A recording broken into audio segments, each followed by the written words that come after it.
umumiy holatini rasmini ko'rdim va sizni murojaatingiz bo'yicha 8 yoshli qizimda psoriaz bor. Psixologlar menga bog'liq bog'liq deb aytishdi. Bu qanday ishlanadi? Xo'sh, endi e'tibor bering. 8 yoshli qizingizda aynan necha yoshlik paytidan tanasida o'zgarishlar sodir bo'ldi? Bu psixologik tomondan psixologlar nima uchun unaqa deganligini men sizga aytib beraman keyin. Necha yoshligida bildingiz? 7 yoshda. 7 yoshligida bildingiz. 7 yoshda. 7 yoshligida qizingizni tanasida, qo'lida o'zgarish bo'layotganini sezdingiz, to'g'rimi? Xo'sh, endi ilmiy nuqtai nazardan yondashamiz. Qarang.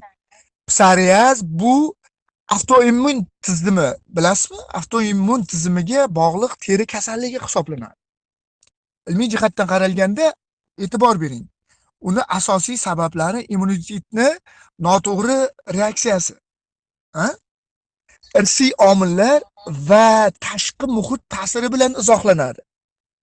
Tashqi muhit ta'siri bilan chambarchas bog'liq. U holatda stress yoki unda ruhiy holat bilan, ruhiy kuchayish bilan, ruhiy zo'riqish orqali unda mana shu jarayonlar sodir bo'ladi, tanasida o'zgarish sodir bo'ladi. Endi men sizga psixologik nuqtai nazardan tahlil qilib beraman. Bolada namoyon bo'layotgan mana shu teri kasalliklari ko'pincha oiladagi yoki oila ichidagi, oila a'zolari orasidagi ruhiy muhit, ayniqsa ona bilan bog'liq deb bekorga aytmagan o'sha sizga aytgan psixolog. Ona farzand munosabatlari bilan bog'liq holda bu o'sha nuqtai nazardan qaraladi, tahlil qilinadi. Aynan psixologiyada teri insonni tashqi dunyo bilan aloqa qilish chegarasini ifoda etadi. Chunki agar sizni teringiz bo'lmasa, tashqi dunyo bilan mana olam bilan, tabiat bilan aloqa vashi boshqacha bo'lib ketib qoladi. Tushunyapsizmi? Umuman infeksiyalarga to'lib ketishi mumkin. Teri bizni tashqi olam bilan harakatimizni, tashqi olam bilan muloqotimizni, aloqasini, chegarasi, vazifasini bajaradi teri. Agar oilada inson oilasida yoki bola 14 yoshgacha bo'lgan bola oilasida haddan tashqari bosimni ko'rsa, qo'rquv bo'lsa yoki qanaqadir quvonch, juda ham kuchli quvonch yoki erkinlik yetishmasligi bo'ladigan bo'lsa, bu bolani tanasida turli signallar orqali bu mana shu psoriaz signalda signallar orqali har qanday kasalliklar namoyon bo'la boshlaydi, ko'rinishni boshlaydi. Mana shu uchun ham psixologlar onaga bog'liq deb aytishgan sizga. Bolani ichki holati ko'pincha ona orqali shakllanishini nazarda tuting. Tushundingizmi? Va bu ilmiy isbotlangan ham. Bolani ichki holati va tashqi holati ona bilan birgalikda shakllanadi. Ona qanaqa holatda bo'ladigan bo'lsa, xuddi shu holatda shakllanadi. Endi bunga diniy nuqtai nazardan qisqacha ilmimiz yetgancha men aytib o'tib ketaman. Islomda, ya'ni bizning dinimizda inson uchun bir sinov yoki qaysidir bir gunohlarni kechiruvchi yoki ko'proq sabr qilib, duo orqali yoki ma'naviy yuksalish yoki ilmiy nuqtai nazardan yuksalish uchun ota-onaga bir dars hisoblanadi. Ota-ona mana shu orqali farzandining kasallik uchun yoki sabr qilishligi yoki qaysidir bir jihatdan qaysidir bir yo'nalishni o'rganishi, ona o'z ustida ishlashi, ota o'z ustida ishlashligi juda ham buni e'tibor qilib anglab yetsak bo'ladi.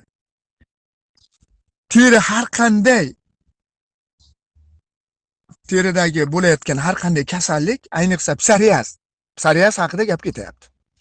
Bu tana va asab tizimi o'rtasidagi uzviy to'g'ridan to'g'ri bog'liqlikni ko'rsatadi. Tushunyapsizmi? Mana shunday ilmiy tadqiqotlar bo'lganki, o'sha tadqiqotlar jarayonida stress gormonlari bor, bilasiz-a? Kortizol, adrenalin. Mana shular ko'payar ekan, ular immun tizimiga ta'sir qiladi va teri orqali yallig'lanish jarayonlarini ko'rsata boshlaydi. Boladagi stress doim e, balki sizga aytishi mumkin, balki aytmasligi mumkin, lekin ichki holatida boladagi stress kuchaygan sari mana shunday alomatlar bilan sizlarga muloqot qilyapti bola. Tushundingizmi? Bu holat tasodif emas. Bu holat prosta tak bolam shunday kasal bo'lib qoldi yoki bolamda psoriaz paydo bo'lib qoldi deyishingiz mutlaqo noto'g'ri. Tushunyapsizmi? Tana va ruhni signal berishi sifatida ko'rilyapti bu yer. Tushunarlimi? Ota-onani ichki holati, ya'ni bolaga hayotingdagi muvozanatni ota-onang qachon anglasa, sen keyin sekin-sekin tuzalishni boshlaysan degan ichki nido bor bolangizda. Ulamolar aytishganda, Gulnora, ulamolarning bir ajoyib gapi bor. Farzand ota-ona ko'nglini oynasi hisoblanadi. Ya'ni bolada qandaydir og'riq yoki kasallik bo'ladigan bo'lsa, ko'pincha 99% onasida, 1% otasida, otasini ichki holatida aks ettiriladi. Tushundingizmi? Ilmiy jihatdan bolani organizmi ko'pincha oila ruhidagi, oila ruhiyatidagi yoki oila ichidagi ruhiy muhitga javob beryapti. Asab tizimi orqali kelgan har bitta stressni immunitetga ta'sir qilishini ko'rsatib beryapti. Va uni tashqi tomonlama, bolani tashqi tomonlama teri orqali sizlarga signal berayotganini o'zingiz guvohi bo'lyapsiz. Aynan psixologik jihatdan ham bola onasini yuzidagi quvonchini yoki ko'nglidagi og'rig'ini tanasi orqali his qilyapti. Ya'ni o'sha yetib keldingiz, tushunyapsiz. Bola sizni qalbingizdagi og'riqlarni, yuzingizdagi bo'layotgan jarayonlarni, og'riqlarni hammasini tanasi orqali his qilyapti. Ota-ona yashirgan holatni bola o'zini ichida tahlil qilyapti va hujayralar orqali gormonlar o'zgarishi, hujayralar kortizol miqdori ortishi orqali mana shu kasallik tanasiga urib chiqyapti. Tushunyapsizmi? Shu uchun ham psixologlar sizga onaga bog'liq deb aytganda, o'sha psixolog, borgan psixologizmi yoki o'sha aloqada bo'lgan psixolog shu uchun sizga shunaqa degan. Bu to'g'ri holat. Bu yerda bitta qiziq joyi bor-da. Bolada namoyon bo'layotgan mana shu kasallik uni tanasi haqida emas, tanasi haqida o'zgarish bo'layotgani haqida urg'u berilmayapti. Tushundingizmi? Bola ota-ona va oilaviy muhiti haqida gapiryapti tanasi. Onasini ichki holati haqida, onasini ongidan o'tayotgan, onasida yuzida, umuman qalbida, yuragidan o'tayotgan har bitta jarayonni bola teri orqali muloqot ko'rsatib beryapti. Mana shu boisdan ham bunday holatlarda javobni faqat boladan emas, uni ota-onalaridan qidiriladi. Tushundingizmi? Har bitta ota-ona mana shu savolni o'ziga berishi mumkin. E'tibor bering. Mening ruhiy holatim qanaqa, farzandimga qanaqa ta'sir qilyapti? E'tibor bering, xohlasangiz yozib olsangiz ham bo'ladi. Meni ruhiy holatim farzandimga qanaqa ta'sir ko'rsatyapti? Qanaqa ta'sir qilyapti? Va navbatdagisi. Men o'zim sezmagan holda unga qanaqa energiya beryapman?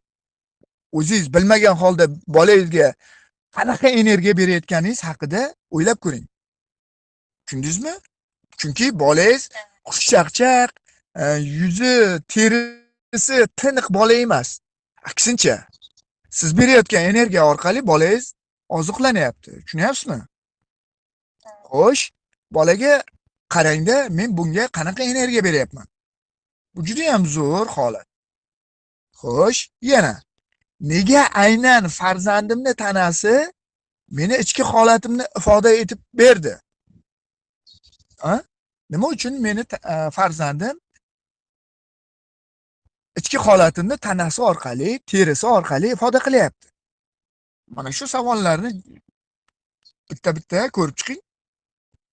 O'zingiz e'tibor bering. Tushunyapsizmi?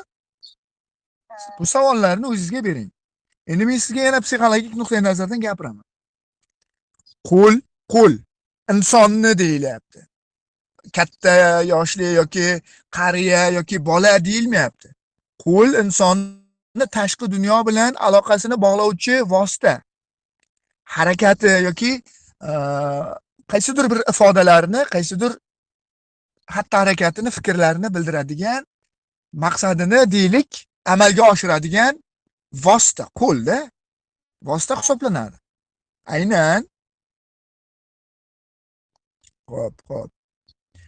Qo'l har doim insonda juda ham katta yutuqlarga erishish uchun ham, to'g'ri harakat qilishligi uchun ham, deylik boshqa bir xatti harakatini sezdirish uchun ham, tashqi olamga bildirish uchun ham juda ham katta vazifasi bor. Chunki mana doskaga yozasiz qo'lingiz orqali, ovqat qilasiz qo'lingiz orqali. Bu tashqi dunyo bilan aloqa bog'lovchi yagona vositalardan biri. Endi bolangizdagi qo'llaridagi muammo haqida ko'pincha tahlilni aytib beraman. Men bolangizni tahlili, men atrofdagilar bilan erkin munosabat qila olmayman. Meni to'sib qo'yishyapti. Onamning ichki holati, otamning ichki holati, atrof muhit, deyilyapti. Degan ichki hissiyot orqali bolangizni ko'rsatib beryapti. Boladagi mana shu teri alomatlari aslida oila ichidagi, ona ichidagi yashirin ruhiy jarayonlarni tashqi ifodasi 100 dan 90% ehtimol bilan amalga oshadi. Otasini holati, onasini holati, atrof muhit, qo'ni qarindoshlar, tushunyapsizmi? Mana shu boladagi bu teri alomatlari aslida siz e'tibor bering, boladagi o'zgarish emas. Siz o'zingizni to'g'ri. Shu uchun ham aynan sizga mana shunday tashxis qo'yilgan, to'g'ri tashxis qo'yilgan. Ruhiy ma'noda qo'lda paydo bo'lgan og'riqlar va aynan qizingiznikidaqa toshmalar bolani, ya'ni qizingizni meni chegaralarim yo'q. Men o'zimni himoya qila olmayman. Men hech kimga kerak emasman. Onam men uchun qayg'urmaydilar. Otamga kerak emasman degan ichki signallar orqali sizdan mehr olyapti, e'tibor olyapti. Tushunyapsizmi? Ya'ni u o'z onasini hissiy holatini o'z tanasida olib, uni terisida aks ettiryapti. Va siz e'tiborga, u qizingizga e'tibor qilishingizga sabab bo'lyapti. Mana shu xulosa sifatida aytamanki, o'sha rasmdagi holat, aynan o'sha bor holatda rasmda turgan muammo faqat bolani tanasi haqidagi holat emas, rasm emas, terisi haqidagi vaziyat emas. Bu oila ichidagi umumiy muhitni gapiryapti. Tushundingizmi? Boladagi alomatlar uni qalbini emas, balki onasini, otasini qalbini o'qishga 100% yo'l ochib beryapti. Bu holatda eng katta savollar tug'ilishi mumkin. Ona o'zini ichki holatini bolasiga qanday ko'chiryapti? Aynan bu signal orqali Alloh oilada bir muhitni to'g'irlash uchun yaxshi signal yubormoqchi. Nega bola aynan qo'llar orqali bu alomatni ko'rsatyapti deyishingiz mumkin. Aynan mana shu savollarga yechim uchun siz murojaat qilgansiz. Juda ham vaqtida murojaat qilgansiz. Bu teridan o'tib, undan keyin sekin